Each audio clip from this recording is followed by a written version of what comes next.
एक दिन गौतम बुद्ध अपने शिष्यों के साथ कुटिया में बैठे थे। सभी शिष्य आज जानना चाहते थे कि मोक्ष कैसे प्राप्त किया जा सकता है। इसलिए उन्होंने महात्मा बुद्ध से निवेदन किया कि वो आज मोक्ष पर उपदेश दें। शिष्यों की बात मानकर बुद्ध ने एक कहानी सुनानी शुरू की।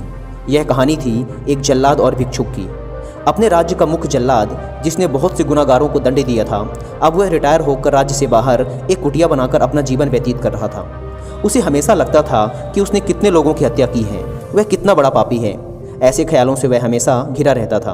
वह अपना सारा दिन पश्चाताप में ही गुजारता था।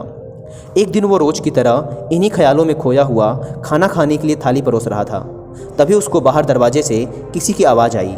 उसने बाहर जाकर देखा तो एक भिक्षुक खड़ा था।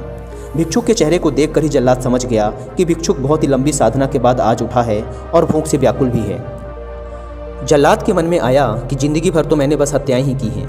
आज मौका मिला है कुछ पुण्य कमाने का, तो इसे गंवाना नहीं चाहिए। उसने भिक्षुक को पूरे सम्मान के साथ अंदर बुलाया।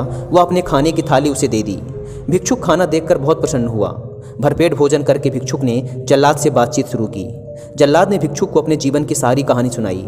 उसने बताया कि वह कैसे काम करता था, उसने कितने लोगों को फांसी दी और वह सोचता है कि वह कितना बड़ा अपराधी है। जल्लाद की वेदना सुनकर भिक्षुक बहुत ही शांत स्वर में बोले, क्या तुमने वो जीव हत्याएं अपनी मर्जी से की थी?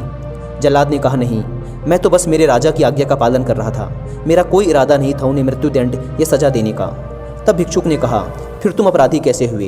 तुम तो अपने राजा के आदेशों का पालन कर रहे थे। तब जाकर जल्लाद को एहसास हुआ कि वह किसी गलत काम के लिए जिम्मेदार नहीं था। उसका कोई दोष नहीं है, वह तो बस अपना दायित्व पूरा कर रहा था। इस प्रकार जल्लाद का मन शांत हो गया। फिर भिक्षुक ने जल्लाद को उपदेश दिया और उससे विदा ले ली। इस घटना के बाद से जल्लाद का मन शांत रहने लगा। उसने भिक्षुक द्वारा दिए गए उपदेशों व शिक्षाओं का पूरे नियम पूर्वक पालन भी किया, जिससे उसे ज्ञान की प्राप्ति हुई और उसकी मौत के बाद उसे मोक्ष प्राप्त हुआ। इतना कहकर बुद्ध ने अपनी कहानी को विराम दिया। सभी शिष्य बहुत ही आश्चर्य के साथ बुद्ध की ओर देख रहे थे। किसी को समझ नहीं आ रहा था कि जिसने इतनी सारी हत्याएं की हों उसे मोक्ष कैसे प्राप्त हो सकता है। तब एक शिष्य ने यह दुविधा बुद्ध के सामने रखी। तब महात्मा बुद्ध ने शिष्यों को समझाया कि भिक्षुक के उपदेश से जल्लाद को ज्ञान प्राप्त हो गया था।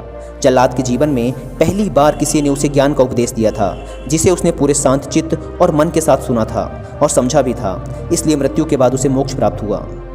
अपनी बात को विराम देते हुए अंत में बुद्ध बोले, बिना ज्ञान के हजारों शब्दों का उपदेश भी बेकार है, किंतु जब शांत मन से उपदेश का एक शब्द भी सुन लिया जाए तो वह ज्ञान देता है और ज्ञान से ही मोक्ष की प्राप्ति होती है।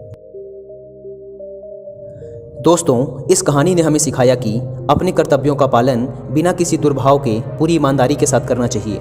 साथ ही अपने मन को हमेशा शांत रखना चाहिए, क्योंकि शांत मन से उपदेश सुनने पर ही वास्तविक ज्ञान की प्राप्ति हो सकती है, जो कि हमें मोक्ष की ओर ले जाता है।